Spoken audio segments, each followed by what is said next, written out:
曹魏的3路大军攻伐蜀汉，刘禅和姜维是如何应对的？邓艾和诸葛绪的6万大军为何没能挡住姜维，让其进驻了剑阁关？钟会的10余万大军为何无法攻破姜维的3万守军？本期视频我们就一起走进灭蜀之战上集，姜维据守剑阁关。263年8月，司马昭调集了18万大军，兵分3路南下，对蜀汉发起总攻。第一路由征西将军邓艾率领3万人马从狄道出发，目标是牵制驻守榻中的姜维。第二路由雍州刺史诸葛绪率领3万人马，通过岐山道前往阴平桥头，目标是切断姜维前往汉中的退路。第三路由镇西将军钟会率领10多万主力，从长安出发，兵分2路，从包斜道和倘洛道进攻汉中。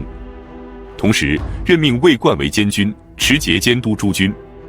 姜维得知曹魏的18万大军来袭后，连忙给刘禅上表，请求派遣张翼驻守阳安关，派遣廖化驻守阴平桥头。结果刘禅找来商议的人竟然是宦官黄皓，而黄皓信奉鬼神巫术，问卦之后的结论是魏军不会攻来，陛下尽管放心。可叹的是，刘禅竟然相信了鬼神巫术，将如此重大的国家存亡之事就此搁置，导致蜀汉的大臣们对于曹魏出兵之事一概不知。等到钟会的大军进入倘洛道，邓艾率军向榻中袭来的时候，刘禅方才感觉大事不妙，连忙派遣张翼支援阳安关，派遣廖化前往阴平桥头。可是由于耽搁的时间过长，他们已经无法在敌军到达之前赶往目的地了。不久之后，钟会的10余万大军陆续进入汉中，他让李府率军攻打越城，让荀凯攻打汉城，他自己则亲率主力准备前去攻打阳安关。临走之前，他派人祭拜了诸葛亮，并且下令所有将士不得在诸葛亮的墓前砍柴牧马。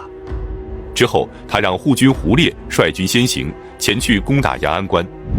驻守阳安关的蜀汉将领是傅谦和蒋舒，蒋舒曾是蜀汉的5星都，由于无所作为，被朝廷贬职，成为了傅谦的副将，他便对此事一直怀恨在心。得知胡烈率军前来，他就对傅谦说，魏军大举前来，我们必城自守，恐怕不是良策吧。傅谦说，我们奉命守城，只要守住城池便是功劳，如果违命出城，一旦兵败，不仅辜负了朝廷，而且死而无益啊。蒋舒却说，你以守住关城为功劳，我以出战破敌为功劳，既然这样，那我们就各行其志。说完，他便率领属下出城。傅谦以为他要出城迎敌，结果蒋舒出城之后就投降了魏军，并且炸开城门，带着魏军冲入了关城。傅谦见状，立即组织抵抗，最终傅谦力战而死，阳安关失守。钟会得知后非常高兴，他让李府和荀凯各率1万人马继续围攻越城和汉城，其余人马则由他亲自率领，直奔剑阁关。再来看西线战场，此时邓艾已经率领大军到达了榻中附近，他命令天水太守王齐、陇西太守千红、金城太守杨曲分别从东西北3个方向进攻姜维。姜维得知钟会已经进入汉中，担心汉中的将领防守不住，因此他想尽快前往汉中坐镇指挥，不想与邓艾纠缠。于是他连忙率军后撤，准备退往阴平郡，可杨欣等人紧追不放，姜维边战边退，准备前往阴平桥头。然而诸葛绪的中路军已经抢在了廖化的援军到来之前，占领了阴平桥头，挡住了姜维的退路。阴平桥头位于今天甘肃省文县的玉垒乡，白龙江和白水江汇合于玉垒关，通往玉垒关唯一的渡桥便是阴平桥头。姜维自知强攻难以取胜，而且邓艾的大军还在后面追击，于是他便诈称要从孔函谷进入北道，切断诸葛绪的后路。诸葛绪得知后非常恐慌，连忙率军后退30里，准备迎战姜维。然而姜维得知诸葛绪退兵后，立即掉头奔向阴平桥，并且顺利地渡过了阴平桥头。诸葛绪这才发现上当了，连忙率军追击，可是已经追不上了。至此，邓艾与诸葛绪的6万精锐未能将姜维牵制在榻中。姜维与廖化的军队会合后，便退往了白水关，又与张毅的援军会合后，准备前去救援汉中。得知阳安关已被钟会攻破，姜维立即决定前往剑阁关挡住钟会。不久之后，钟会果然率领10余万大军到达，并且立即下令发起攻击。然而，一连攻打数日，剑阁关竟然纹丝不动。剑阁关位于今天四川省剑阁县的城南15公里处。从汉中南下巴蜀，最便捷的道路便是金牛道，而剑阁关就是金牛道上最重要的关隘。剑门山从中间断裂，分为大剑山和小剑山，两山断裂之处是营盘嘴，营盘嘴的两边是宽约50米的峡谷隘口，其状如门，名曰剑门。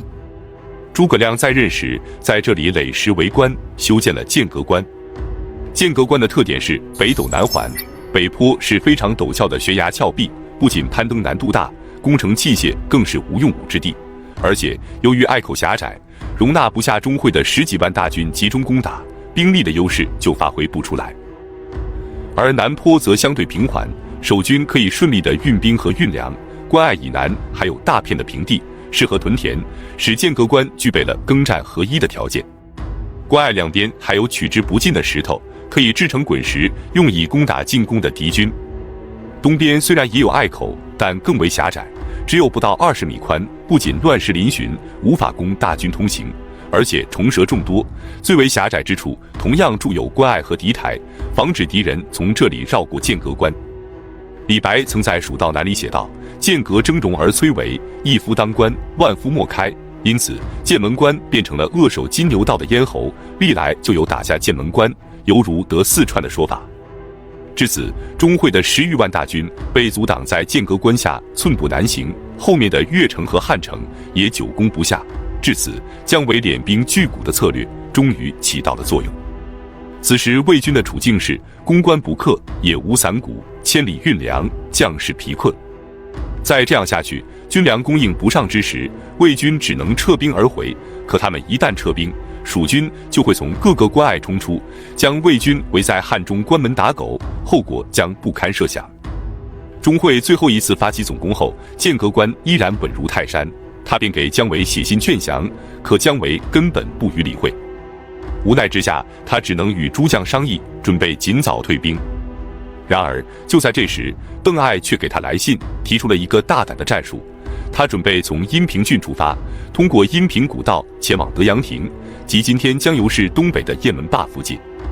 到时候，如果姜维从剑阁关派兵阻击，钟会则可趁机攻破剑阁关；如果姜维不支援德阳亭，则德阳亭必破，不仅能切断姜维的后路，还有机会直取成都。钟会看后觉得此计可行，便同意了邓艾的计谋，让他立即出兵前往。邓艾挑选了万余精兵，邀请诸葛绪和他一起出兵，可诸葛绪却说他只负责阻拦姜维，并没有接到出兵成都的命令，因此断然拒绝了邓艾。邓艾只能率领自己的万余精兵前往，诸葛绪则率领自己的部下前往剑阁关，与钟会会师去了。然而当他到达剑阁关后，钟会立即以诸葛绪畏缩不进为由给朝廷密报，并将他用囚车押往洛阳，诸葛绪的3万大军则全归钟会统领。就这样，邓艾率领自己麾下的万余人走进了700里荒无人烟的阴平古道，也走向了通往武庙72将的行列。那么诸葛亮之子诸葛瞻率领着数万大军，为何挡不住邓艾的万余人？姜维的大军毫无受损的情况下，刘禅为何要向邓艾投降呢？我们下期接着讲述。